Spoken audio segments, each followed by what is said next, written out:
నువ్వు పాస్టర్ అయి ఉండొచ్చు, సువార్థికురాలివై ఉండొచ్చు, సాధారణ సంఘ పెద్దవు పరిచారకుడివి పరిచారకురాలివై ఉండొచ్చు, సాధారణ సంఘ సభ్యురాలివై విశ్వాసవై ఉండొచ్చు, ఏ వయసైనా కావచ్చు, ఏ వృత్తిలోనైనా ఉండొచ్చు, నీకు ఎంతైనా వాక్యం తెలిసి ఉండొచ్చు. నువ్వు తప్పులు చేస్తుంటావు, నీకు అర్థం కాదు. ప్రపంచమంతా ఈ మాయలో బ్రతుకుతుంది. చాలా ఘోరమైన పరిస్థితి ఈ ప్రపంచంలో నెలకొని ఉంది. అదే దేవుని సంఘం లోపలికి కూడా వచ్చింది. అందరూ పరిశుద్ధులే, అందరూ విశ్వాసులే, అందరూ ప్రార్థనలు చేస్తారు, ఒకళ్ళనొకరు ద్వేషించుకుంటారు. సహోదరులు ఐక్యత కలిగి ఉండడం ఎంత మేలు అని ప్రసంగాలు చేస్తారు, ఐక్యతకు వాళ్ళే అడ్డం వస్తారు. సత్యవాక్యం కావాలంటారు, సత్యవాక్యమే వాళ్ళ దగ్గరికి వస్తే కాలితో తన్ని అవతలికి త్రోసేస్తారు. సత్యవాక్యం చెప్పే దైవ సేవకులను ప్రవక్తలను ద్వేషించి దూషించి వాళ్ళను చావుకు కూడా అప్పగించడానికి ఇష్టపడతారు. వాళ్ళను అలాగ చావుకు దగ్గరికి చేయడానికి వీడు కష్టపడతాడు, కుట్రలు పండుతారు. నిష్కారణం, నిర్హేతుకం.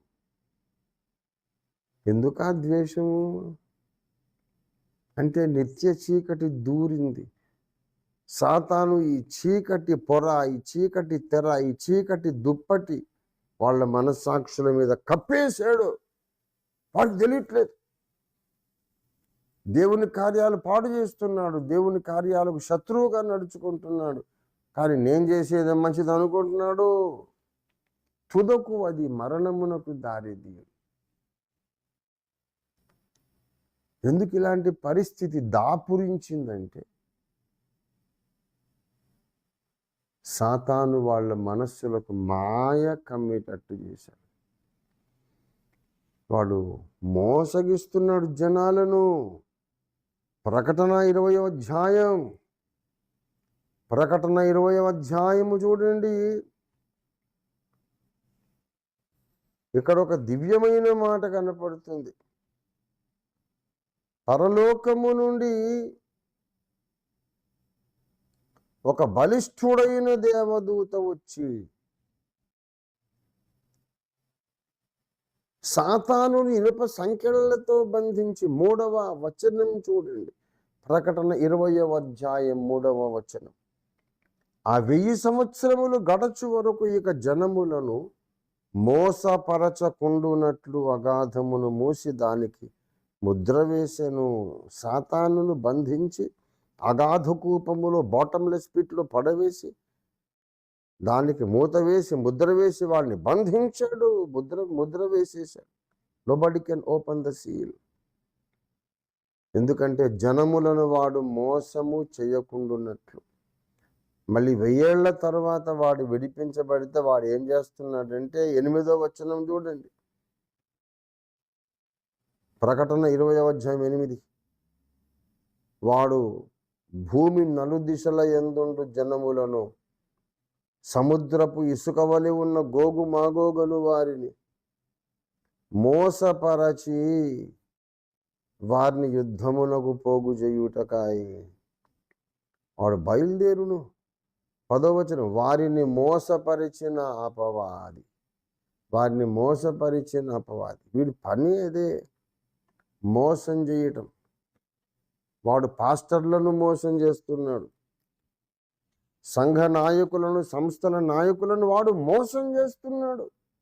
వాళ్ళు తప్పే చేస్తున్నారు, కానీ మనస్సాక్షి మొత్తుకుంటుంది, కానీ వాళ్ళకి వినిపించట్లా. అందరినీ వాడు మాయలో బంధించేశాడు. వాళ్ళు మళ్ళీ నీతులు చెబుతారు, ఆ నీతులకు విరోధంగా వాళ్ళే నడుస్తారు. ఇదేమో తప్పు కాదులే అంటారు. ఈ మాయలో పడి సమాజం అంతా కలుషితమైపోయింది, కలవరపడిపోతుంది, గందరగోళంలో బ్రతుకుతా ఉంది, అయోమయంలో బ్రతుకుతా ఉంది. కీకారణ్యంలో దారి తప్పి తిరుగుతున్న వాళ్ళలాగా భక్తులు భక్తిహీనులు అందరూ ఉన్నారు. ఎందుకంటే మనస్సాక్షి చెడిపోయింది. దీనికి పరిష్కారం ఏంటండి? బాగానే చెప్పారు ఇంతసేపు. పరిష్కారం ఏంటంటే మనలో ఎవ్వరూ దాన్ని పరిష్కరించలేరు. మన చేతుల్లో ఏమి లేదు. ఎవరి మనస్సాక్షిని మనం బాగు చేయలేము. మనస్సాక్షి యొక్క నిర్మాణకుడైన సృష్టికర్త అయిన ఆ దేవుని పరిశుద్ధాత్మ శక్తి దిగి రావలసిందే. దేవుడు దిగి వచ్చి విశ్వాసుల మనస్సాక్షులను, దైవ సేవకుల మనస్సాక్షులను, సంఘ నాయకుల మనస్సాక్షులను స్వస్థపరిచినప్పుడు వాళ్ళు సత్యవాక్యాన్ని అంగీకరించగలుగుతారు.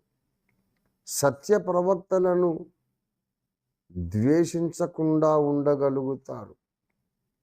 దుష్టుడు కప్పిన ఈ మాయ దుప్పటి, చీకటి దుప్పటి పరిశుద్ధాత్మ దేవుడే వచ్చి తొలగించాలి. తొలగించినప్పుడు వాళ్ళ కళ్ళు తెరుచుకుంటాయి. మళ్ళీ మనస్సాక్షి పనిచేస్తుంది. అదే మనం ఎందుకు భక్తులను ద్వేషిస్తున్నాం? ఎందుకు సత్యాన్ని ద్వేషిస్తున్నాం? వాక్య ప్రకారంగా ఆయన చెబుతున్నాడు కదా, మరి ఎందుకు ద్వేషించాం? ఎందుకు హింసించాం? ఎందుకు అపనిందలు ప్రచారం చేశాం? ఇది తప్పు కదా అనే జ్ఞానోదయం వస్తుంది. జ్ఞానోదయం కలగాలంటే ఆత్మదేవుడు, పరిశుద్ధాత్మదేవుడు దిగి రావాలి. లేకపోతే భర్త భార్యను మోసం చేస్తూనే ఉంటాడు, వాడు అదే రైట్ అనుకుంటాడు. భార్య భర్తను మోసం చేస్తూనే ఉంటుంది, ఆమె అదే రైట్ అనుకుంటుంది.